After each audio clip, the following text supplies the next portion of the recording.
Bismillahirrahmanirrahim. Assalamualaikum warahmatullahi wabarakatuh.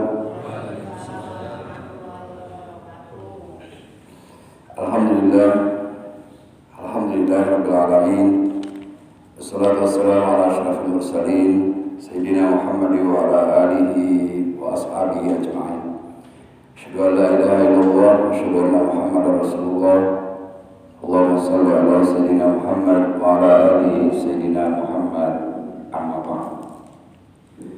Qala Allah ta'ala fi kitabil karim, a'udzu billahi minasy syaithanir rajim. Bismillahirrahmanirrahim.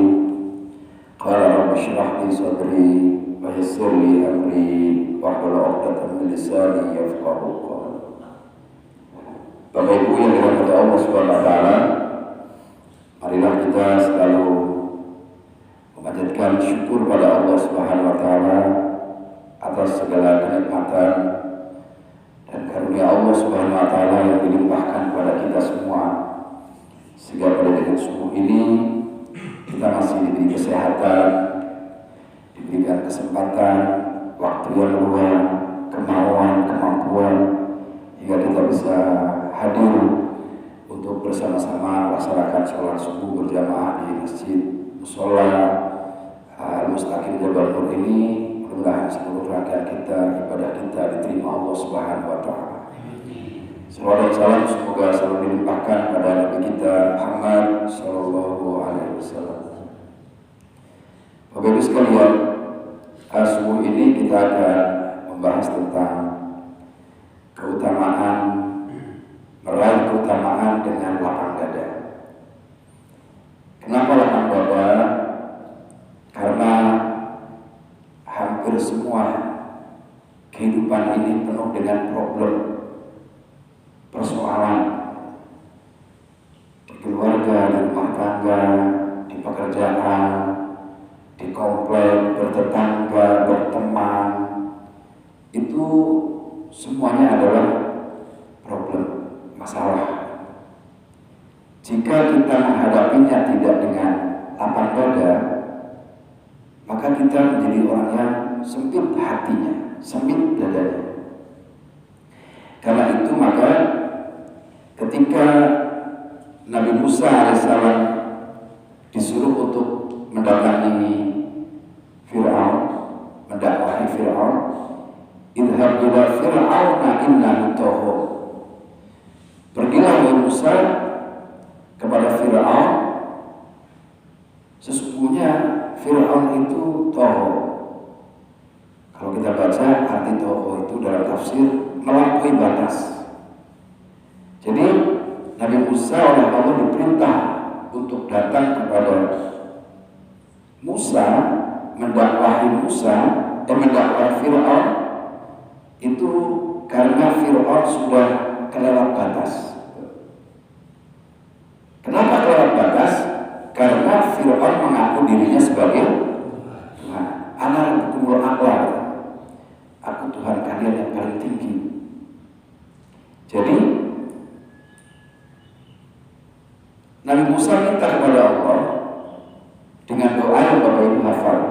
Rabbi shrah li sadri wa yassir li amri wahlul 'uqdatam min lisani yafqahu. Ya Rabb, lapangkan dadaku,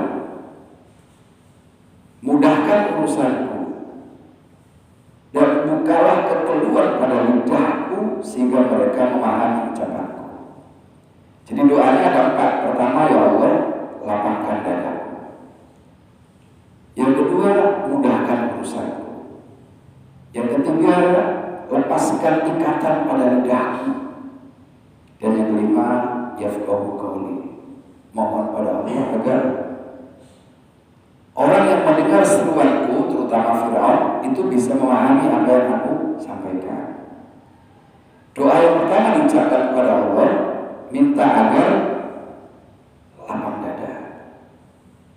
Kenapa mesti lapang dada? Karena Musa akan menghadapi problem besar, akan menghadapi masalah yang rumit. Oleh karenanya maka yang pertama diminta kepada Allah lapang Ibu sekalian, adalah orang-orang yang dalam kesehariannya itu menemukan problem-problem yang sangat besar. Dan hebatnya, problem besar itu datang dari orang terdekat. Benar nggak? Kalau problem besar dari orang lain itu agak mudah ngadepinnya. Tapi kalau orang terdekat kan lebih sulit gitu ya. Misalnya Nabi Nuh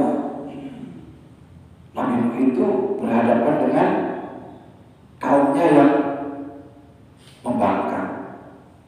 Tetapi bukan hanya kaumnya, istrinya membangkang, anaknya membangkang. Problem besar kan? Kita nyuruh orang suruh baik, suruh beriman, suruh ibadah.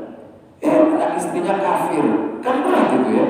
Kalau hatinya gak lapang, bisa frustasi itu kan, bisa frustasi. Terus Nabi Lut itu istrinya tidak mendukung dakwah Nabi Lut. Diutus kepada satu kaum di mana kaumnya itu perilakunya LGBT gitu ya. Perilakunya LGBT. Tahu LGBT ya? Lesbian, gay, bisex dan transgender. Jadi kepada umat seperti itu Nabi Lut diutus. Ketika datang malaikat memberi kabar kepada Nabi Lut bahwa akan disiksa kaumnya, kemudian dengan wajah atau wujud manusia yang sempurna, laki-laki tampan, istrinya itu memberi kabar kepada kaumnya untuk datang kepada laki-laki untuk melakukan hal yang tidak senonoh. Lalu kemudian mukanya diusai rata seperti tembok rata meninggal. Jadi istrinya saja tidak mendukung dakwah, berat ya. Nah, Nabi Muhammad SAW demikian juga. Pamannya ya kan Abu Jahal, Abu Lahab beriman kepada Allah. Padahal orang satu Mekah itu beriman, sebagian besar beriman, di Madinah beriman, pamannya sendiri tidak beriman. Nah, problemnya itu adalah menghadapi orang-orang terdekat. Begitu juga kita. Kalau masalah yang kita hadapi itu dengan orang lain di luar sana tidak terlalu berat. Tapi kalau masalahnya datang dengan orang yang ada di rumah pasti berat. Ya, kepada istri, problem kepada mertua, problem kepada anak, kepada ipar, betul nggak? Keluarga berat. Maka minta kepada Allah supaya dilapangkan dadanya. Itu. Lebih-lebih perempuan itu kan mudah terasa ya. Benar nggak Bu? Benar. Istilah sekarang tuh baper ya. Baper itu apa baper? Perasaan gitu ya. Karena memang wanita itu ya iya 99% perasaan. Sementara laki-laki 99%-nya itu adalah logika. Jadi lapang dada bagi wanita itu lebih berat gitu, karena wanita lebih merasa. Beda dengan laki-laki cuek ya, laki-laki kan cuek. Ada 100 orang maki-maki cuek aja laki-laki. Kalau perempuan jangan dimaki-maki, ngomongnya keras sedikit aja nyinggung perasaan, seminggu nggak bisa tidur. Berapa ya? Seminggu, sebulan, kadang gak enak makan, gak enak tidur, kurus, kering, sampai sakit. Hanya karena omongnya. Kalau laki-laki bodo amat, itu kan. Kalau perempuan itu sampai gak bisa tidur, gak bisa makan, mikirin anak aja, mikirin anak. Kalau laki-laki kan biasa aja Pak ya. Yang namanya anak, ya biarin aja gitu kan.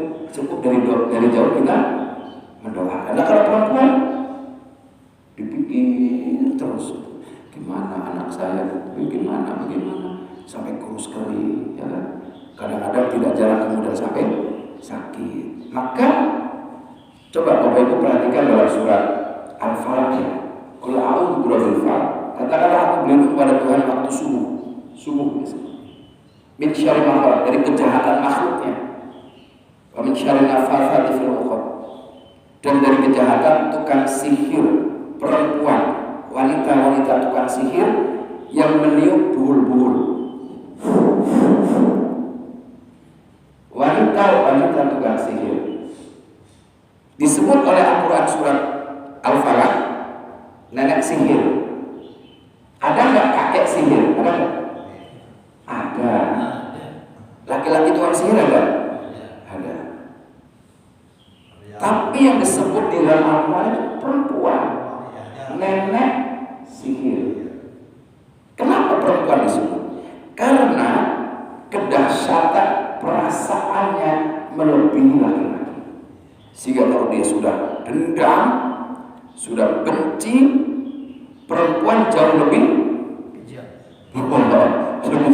kejam, lebih sadis dari laki-laki. Karena perasaannya tadi, wa min syarri naffatsati fil 'uqad, dan dari kejahatan nenek-nenek sihir ketika dia meniup buhul-buhul.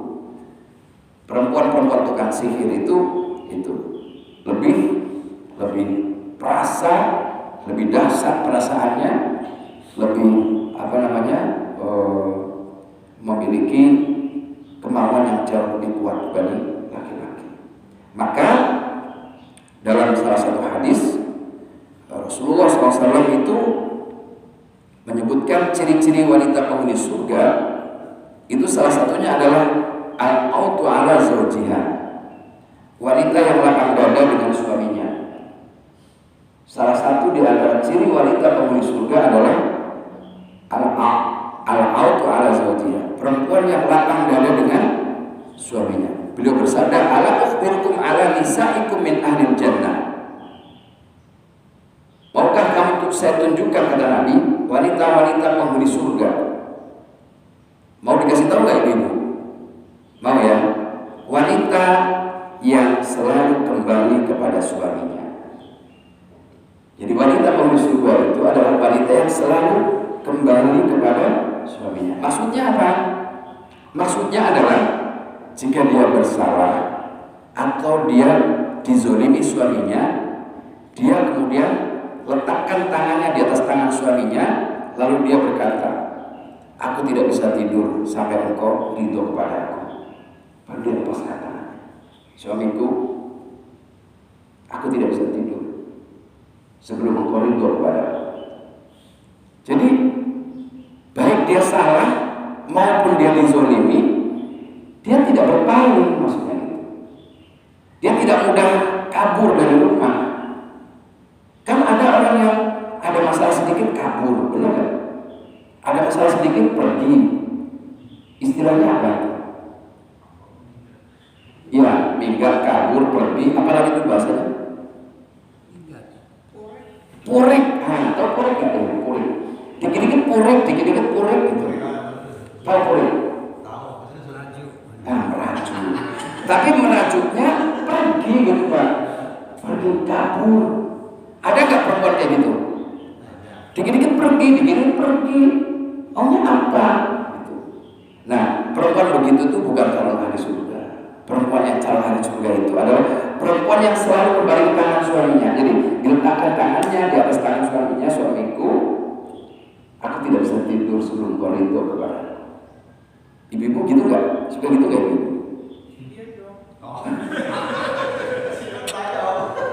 Pernah nggak ibu-ibu meletakkan tangannya di atas suaminya sambil berkata, suamiku, aku nggak akan bisa tidur malam ini sampai engkau ridho.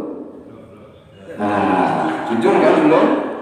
Jadi begitulah Bapak Ibu sekalian. Karena memang berat gitu, mengakui salah itu berat. Apalagi benar, apalagi dia benar, lalu minta maaf, sulit. Gitu. Nah, karena itu maka suami-suami itu juga harus pandai membaca membaca perasaan istri ya, terlepas dari istri itu benar atau salah. Jadi yang namanya rumah tangga suami istri, kunci kebahagiaannya salah satunya adalah lapang dada.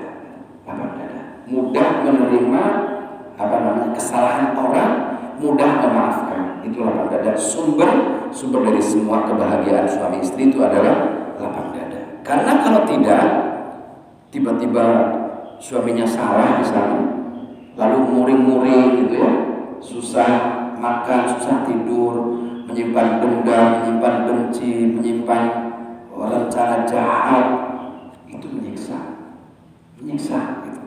Maka salah satu di antaranya adalah Allah Subhanahu wa taala menyebutkan di dalam surah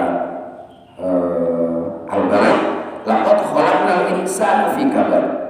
Sesungguhnya kami ciptakan manusia itu dalam kesusahan. Jadi tabiat manusia itu memang menghadapi kesusahan, menghadapi kesulitan. Kesulitan dari sisi apa? Dari mulai memilih jodoh, itu susah memilih jodoh.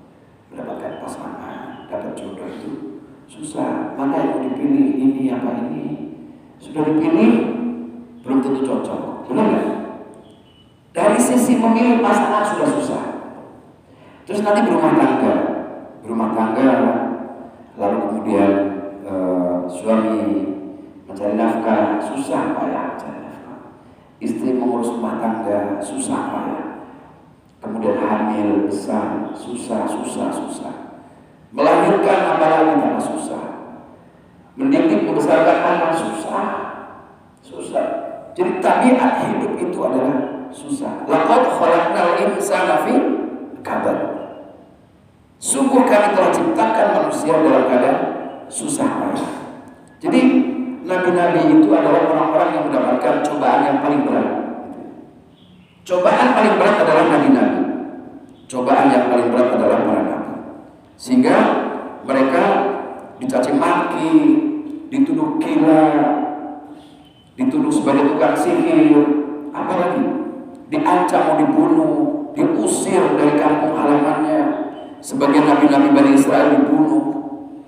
Itu karena memang tipe tabiat masyarakat tidak semuanya menerima, tidak semua menerima dakwah para nabi. Sehingga wajar kalau kemudian Nabi Musa berdoa, Rabbi shrah li sadri, ya Allah, lapangkan dadaku. Nah, karena itu maka bagaimana caranya agar hidup ini bisa lapang dada? Pertama, Bapak sekalian, yakinkan bahwa dunia itu adalah bukan tujuan. Dunia adalah sarana. Artinya sesulit apapun, seberat apapun, sekeras apapun perjuangan hidup, sabar. Itu bukan tujuan, tapi sarana mencapai akhir. Kalau dunia dijadikan tujuan, maka semua akan putus asa menghadapi kehidupan yang berat. Oleh karenanya maka yakinkan bahwa dunia bukan tujuan. Tujuan hidup kita adalah akhirat. Yang kedua, jadikan akhirat itu seluruh orientasi hidupnya. Seluruh orientasi, niat, cita-cita itu jangan dunia, tapi akhirat. Sebab kalau dunia dijadikan tujuan, orientasinya bukan akhirat, ya maka kita hanya mendapatkan dunia saja. Kalau ditakdirkan Allah punya rumah, punya tanah, punya anak, punya mobil, terus tujuan hidupnya cuma itu, ya itu aja yang dapat. Tapi kalau dijadikan sarana ibadah kepada Allah, rumah tangganya tenang, tentram, ibadahnya khusyuk, suami istri saling hormat, saling sayang, saling bantu, maka dunia sekedar sebagai sarana untuk mendapatkan akhirat. Jadi usahakan setiap aktivitas hidup kita itu untuk mendapatkan akhirat. Ibu-ibu masak, ibu-ibu bikin teh, bikin kopi, menyuguhkan makanan, niatkan saya mendapatkan ridho Allah. istri saya kepada suami saya untuk mendapatkan ridhonya Allah gitu. Jadi seandainya suaminya marah, ya dia ikhlas gitu. Karena yang dia tuju adalah keridhaan Allah. Demikian juga sebaliknya, seandainya istrinya marah-marah, muring-muring, cerocos, apa lagi? Ya sabar, sabar. Kan katanya kemarin kalau si istri marah, suami sabar, biasanya diam atau ditinggal pergi. Atau kalau Pak Yusuf, gimana Pak Yusuf? Didudukkan gitu ya. Gimana? Duduk gitu.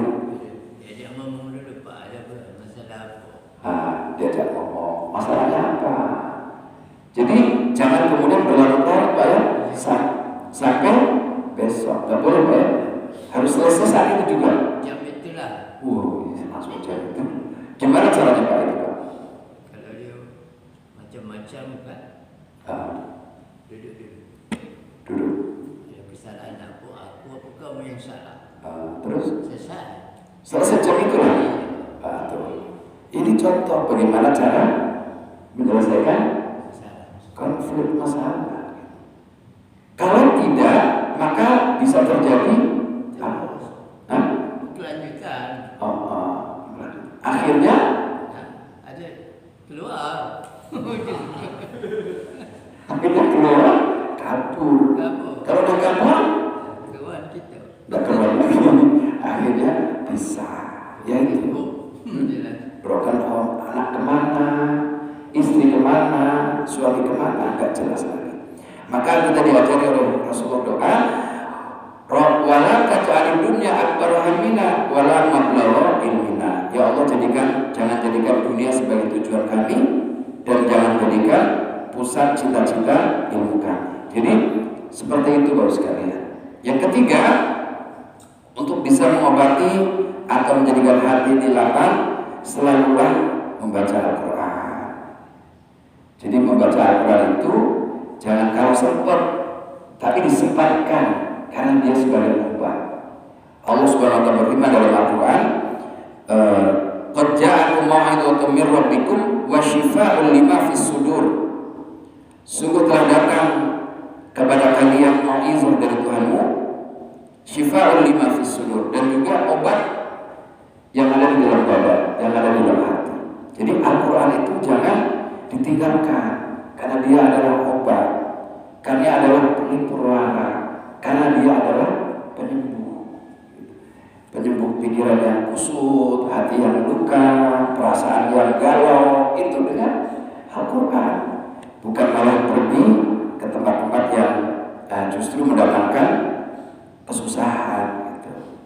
Terus Allah berfirman juga dalam salah satu ayatnya, "Man a'rada 'an dzikri fa inna lahu ma'isyatan dhanka." Barang siapa yang berpaling dari ingat kepadaku, maka baginya kehidupan yang sempit. Jadi kalau sampai kita berpaling dari Allah, justru kita akan mendapatkan kehidupan yang sempit. Kehidupan sempit itu ditandai dengan perasaan yang tidak nyaman, pikiran yang tidak tenang, hati yang gundah, pikiran yang resah. Kalau sudah hati gundah, pikiran resah, tidak enak, tidak nyaman, akibatnya apa? Kalut. Kalau sudah kalut, hal-hal di luar nalar bisa terjadi. Maka tidak jarang, Bapak sekalian, orang dengan duit banyak, ya, duitnya banyak, hartanya banyak, istrinya cantik, berakhir bunuh diri. Loncat dari lantai 10 sebuah apartemen. Pernah dengar? Direktur bank, duitnya banyak, miliaran, triliunan, istrinya cantik, anak-anaknya, Masya Allah. Tapi kemudian berakhir bunuh diri. Berarti harta belum atau tidak bisa menjadi sumber kebahagiaan. Ya kan? Buktinya orang yang hartanya banyak bunuh diri. Gitu kan? Michael Jackson Mati karena overdosis, bunuh diri. Artis-artis top dunia matinya rata-rata bunuh diri. Mengenaskan. Kurang apa terkenal, kurang apa duit, kurang apa harta, kurang apa kemewahan. Berarti ketenangan itu dalam mengingat Allah, dalam zikir kepada Allah, dalam ibadah kepada Allah Subhanahu wa Ta'ala. Oleh karena itu maka bagi kita jangan terlalu dunia oriented ya, jangan terlalu orientasinya hanya dunia sehingga kemudian akhirnya kita lupa bahwa tujuan sebenarnya bukan dunia, tapi terminal akhirnya adalah akhirat. Maka kita diajari doa oleh Rasulullah yang kita baca pagi dan petang, Allahumma inni a'udzubika minal hammi wal hazan. Ya Allah, aku mohon perlindungan kepadamu dari resah dan gelisah. Mohon perlindungan kepada Allah dari resah dan gelisah. Karena resah dan gelisah itu sumbernya dari setan, supaya manusia tidak tenang. Kalau manusia tidak tenang disebabkan karena resah dan gelisah, akhirnya wa'udzubika minal ajzi wal kasal. Mohon perlindungan kepadamu dari lemah dan malas. Lemah itu adalah kekurangan fisik, ya, kurang kuat, kurang gagah, kurang sehat, sakit, melemah, itu lemah fisik. Tapi malas itu kelemahan mental. Malas itu kelemahan jiwa. Badannya sehat, kuat, makannya habis 2 piring, tapi ke masjid malas. Tapi ibadah malas, baca Quran gak pernah, puasa gak pernah, malas. Malas itu penyakit mental. Fisiknya gagah, kuat, tapi gak tergerak untuk melakukan kebaikan dan ibadah. Wa'udzubika minal ajzi wal kasal. Yang ketiga, wa'udzubika minal bukhli wal jubni.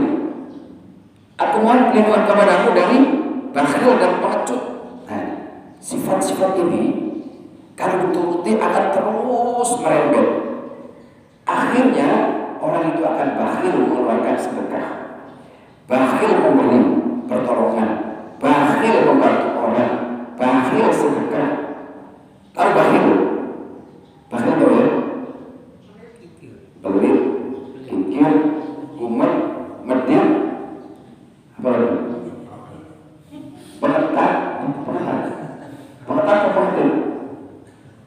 Jadi mau memberi sesuatu aja, gitu ya. Mau memberi sedekah sesuatu, entah makanan, entah minuman itu, mikirnya lama, gitu, sampai akhirnya basi, sampai akhirnya gak dikasih. Itu. Nah, maka penyakit kikir itu harus dilawan. Paksa sedekah, paksa infak, paksa bantu orang. Karena sifat itu akan terus mendominasi. Ayo, gak usah sedekah gitu. Nanti kamu miskin, nanti duit kamu berkurang. Gitu. Jadi minta kepada Allah supaya dijauhkan dari sifat bakhil dan pengecut. Pengecut itu adalah sifat yang tidak gentleman. Awak salah tapi tidak galak. Nah, itu pengecut. Kalau pengecut ini dituruti, maka orang ini menjadi orang yang paling menjengkelkan. Sudah salah, nggak mau ngaku, nggak mau minta maaf pula. Maunya menang, jadi ngeyel. Terakhir, wa'udzubika min ghalabati dain, dan mohon kepada ya Allah dari dililit hutang. Punya hutang nggak? Ada yang punya hutang? Ada nggak yang ibu punya hutang? Di warung, di toko, tetangga, tukang sayur, utang di mana-mana. Pokoknya lihat orang itu pengen yang utang aja. Jika orang ada emas pengen ambil utang, jika orang punya duit nak utang, utang itulah gawennya. Jangan sampai kita menjadi orang yang selalu punya sifat. Jadi utang itu jadi hobi gitu. Di mana orang nak berasa Tuhan. Ada nggak yang begitu? Berasa, pinjam, pinjam.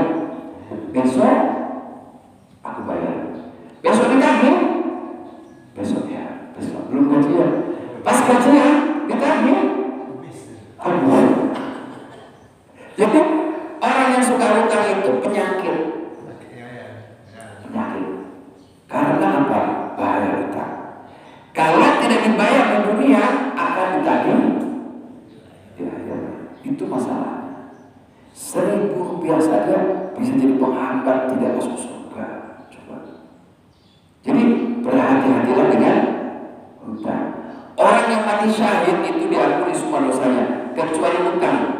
Jadi Bapak Ibu sekalian, kalau kita punya hutang dan kita ingat, maka harus segera dibayar. Biasanya orang meninggal itu diumumkan, Bapak Ibu, barangkali di antara pelayan ada yang punya hak hutang piutang, tolong sampaikan kepada ahli waris. Karena memang itu Nabi tidak mau menyolati orang yang meninggal masih membawa hutang, kecuali ada ahli warisnya yang menyatakan sanggup, saya ya Rasulullah yang akan bayar. Nah, baru Rasulullah mau menyolatkan. Kalau nggak ada yang sanggup membayar, tapi silakan kalian, saya nggak apa. Gitu. Jadi memang hutang itu bisa menjadi semacam penyakit kronis bagi sebagian orang. Banyak orang yang kemudian tenggelam dalam hutang yang semakin dalam, sampai kabur.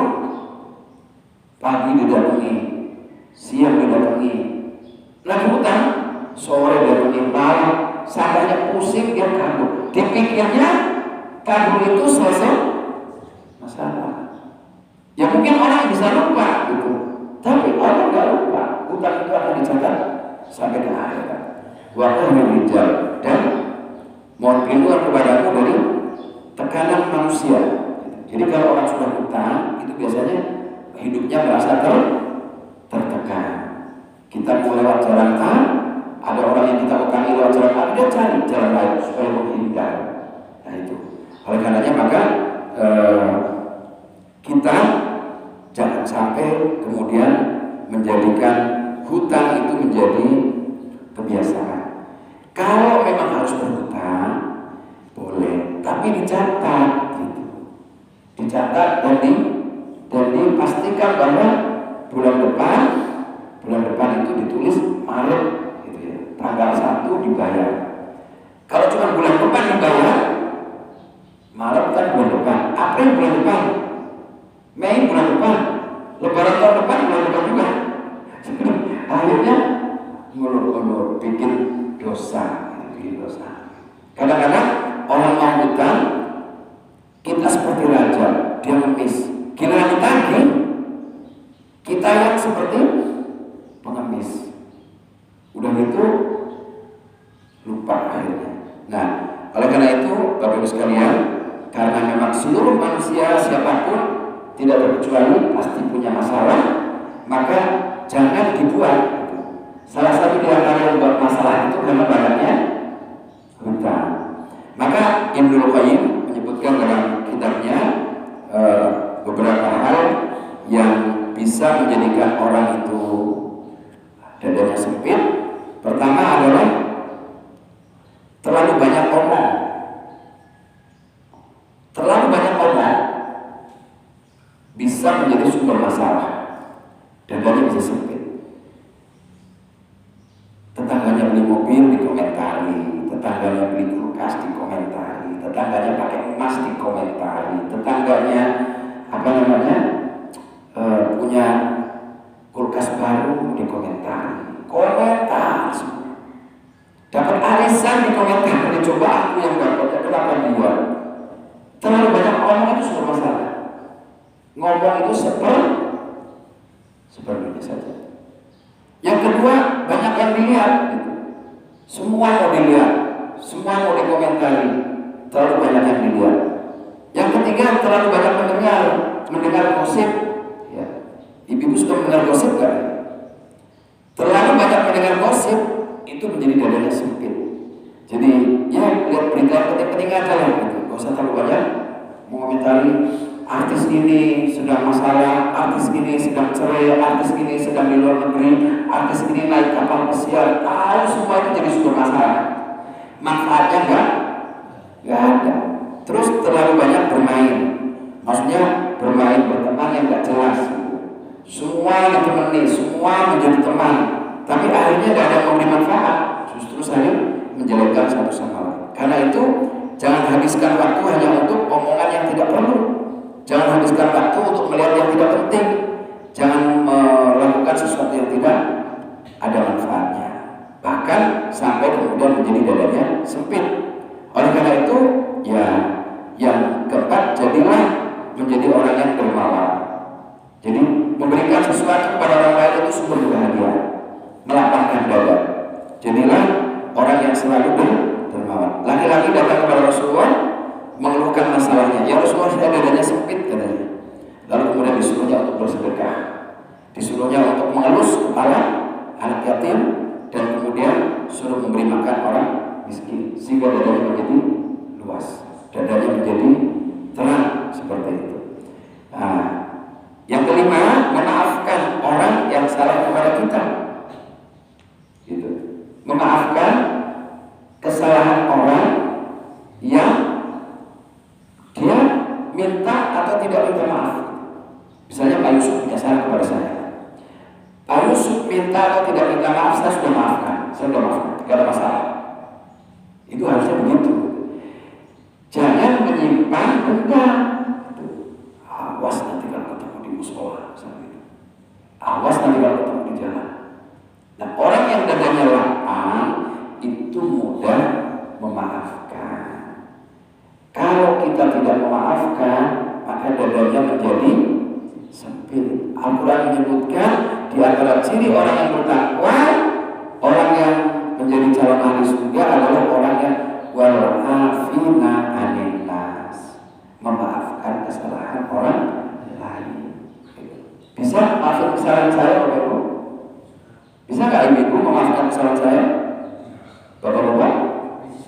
Jadi mudah memaafkan, baik yang disengaja maupun yang mungkin nggak sengaja. Nggak sengaja mijak sendalnya di depan sehingga terlempar ke got. Dia nggak sadar karena buru-buru. Bapak ini tadi mijak sendal, kan dia nggak sadar. Dia maafkan, saya maafkan apa-apa. Tapi ada orang yang tidak mudah memaafkan, akhirnya dendam 7 turunan. Nah, itu yang menjadikan dada menjadi sempit. Kemudian yang keenam itu, jadikan akhlak mulia, menjadikan kehidupan itu berakhlak mulia. Jadi di antara cara untuk melapangkan dada adalah memperbaiki akhlak kita. Akhlak yang baik itu menyebabkan hati kita lapang. Akhlak yang baik menyebabkan hati kita lapang. Dalam sebuah ayat Allah berfirman, wa anna sa'ata la raiba fiha fasfahis safhal jamil. Sesungguhnya hari kiamat itu pasti datangnya dan tidak ada keraguan, maka maafkanlah dengan maaf yang baik. Oleh karena itu, siapa orang yang paling utama untuk dimaafkan? Orang yang terdekat dengan kita. Itulah yang harus pertama kita maafkan kesalahannya. Yang terdekat dengan kita siapa? Kalau suami istri, kalau istri dia suami, kakak, adik, kakak, orang tua, saudara, ipar, ya itu orang-orang terdekat. Kalau ada masalah, mudah memaafkan. Jangan suka menyimpan dendam. Sebab menyimpan dendam menyebabkan hati sempit. Kalau sudah sempit, itu persoalannya menjadi rumit, gitu ya. Oleh karena itu, orang yang terdekat lebih dahulu yang kita maafkan. Suami, istri, anak-anak, ya. Anak-anak bisa jadi membuat jengkel, membuat marah, benar nggak? Ada nggak anak yang tidak pernah membuat marah? Ada? Nggak ada. Ya, tingkahnya, kelakuannya bikin jengkel, bikin marah, ya kita maafkan. Sebelum tidur, usahakan sudah menyelesaikan persoalan hak-hak Bani Adam. Aku sudah maafkan kepada orang yang salah kepada saya. Ada salah seorang wali kota atau wakil wali kota Bandung, namanya Muhammad Kodel. Dia meninggal ketika lagi mau naik khotbah, dia datang ke masjid sholat sunat tahajud masjid hari Jumat, jadwalnya khotbah. Ketika lagi sholat, dia nikah. Terus ditanya istrinya, apa sih amalan suaminya kok meninggalnya di tempat yang mulia di hari Jumat saat sedang mau khotbah suci? Rupanya kata istrinya, setiap kali mau tidur malam, dia itu melakukan semacam ritual. Dia duduk di pojokan di pojokan ranjangnya itu, dia duduk termenung gini, mungkin sampai 2-3 menit, bisa tidur. Ditanya, ya ngapain sih kamu sedang tidur? Berdiri duduk dulu. Saya mengingat-ingat selama hari ini ketemu dengan siapa saja di pagi hari, ketemu siapa saja di siang hari, ketemu siapa saja di sore hari. Jika salah satu di antara mereka yang bertemu dengan saya ada masalah dengan saya berusaha maafkan. Kalau ada yang mungkin saya punya salah, saya segera akan meminta maaf setiap hari. Jadi dia ingat. Nah, kisah itu ada di medsos, saya baca cerita istrinya itu. Terus saya jadi teringat hadis itu ya. Judulnya hadis itu adalah 3 malam bersama calon penghuni surga. Jadi Nabi itu sedang bersama sahabatnya. Tiba-tiba datang dari luar sana itu ke Masjid Nabawi di Madinah seorang laki-laki dengan jenggot yang masih basah bekas wudu. Dia kemudian sholat. Nabi mengatakan akan datang calon penghuni surga. Rupanya datang dia akan datang calon penghuni surga. Besok lagi begitu lagi. Nabi sedang berada dengan sahabatnya begini di Masjid Nabawi. Sebentar lagi akan datang calon penghuni surga. Yang datang bahkan itu lagi laki-laki Ansor, itu orang Madinah. Besoknya lagi Nabi berkata lagi, sebentar lagi akan datang calon penghuni surga. 3 kali berturut-turut.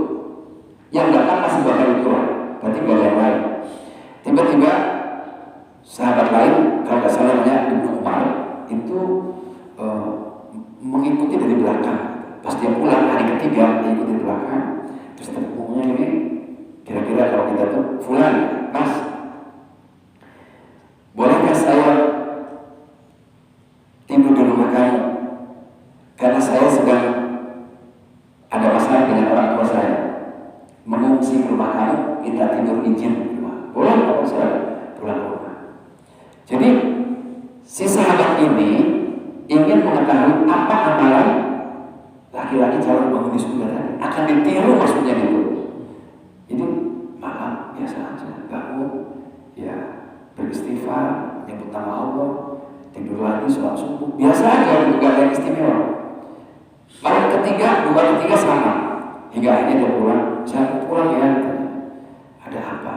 Jadi begini, saya berturut-turut mendengar Rasulullah mengatakan akan datang calon penghuni surga, dan itu kamu, gak ada orang lain. Saya ingin tahu apa amalan kamu yang menyebabkan kamu menjadi calon penghuni surga. Lalu dia berkata, ya amalan aku yang seperti kamu lihat, katanya, gak ada yang istimewa. Jadi Ibnu Umar yang mengikuti dia itu, yang numpang di rumah dia itu hampir-hampir meremehkan amalnya. Ya sudah, saya pulang. Sebetulnya saya tidak sedang ada masalah dengan orang tua saya, tapi karena saya mendengar Rasulullah mengatakan akan datang calon penghuni surga, dan itu kan ya seperti apa yang kamu lihat. Akhirnya dia pulang. Sebelum pulang ditanya, begini, saya kalau tidur belum pernah saya tidur kecuali saya sudah memaafkan semua kesalahan kaum muslimin. Saya sudah memaafkan semua orang yang bermasalah dengan saya, dengan istri saya, ibu saya, anak-anak saya, tetangga saya, teman-teman saya, semua sudah saya maafkan. Lalu dia mengatakan, justru itulah yang saya gak bisa. Itulah yang sulit. Sulit Pak, maafkan Allah. Maka dia bisa menjadi pembuka pintu surga. Adakah di antara kita yang punya orang yang bermasalah dengan kita sampai kita tidak maafkan? Ada? Kalau ada, maafkan. Karena itu yang akan menjadi pembuka pintu surga dan sumber lapang dada. Kalau kita membenci orang, menyimpan kesalahan orang, dendam, benci, akhirnya kita akan susah sendiri. Hidup kita akan sempit, dada kita akan sempit. Jangan sampai kemudian kita menjadi orang yang pendendam, menyimpan kebencian kepada orang sampai lupa sehingga dia tidak bisa lapang dada. Mungkin ini saja Bapak Ibu yang bisa disampaikan pada subuh kali ini. Masih ada waktu kira-kira 5 menit. Mungkin ada yang bertanya, silakan. Assalamualaikum warahmatullahi wabarakatuh.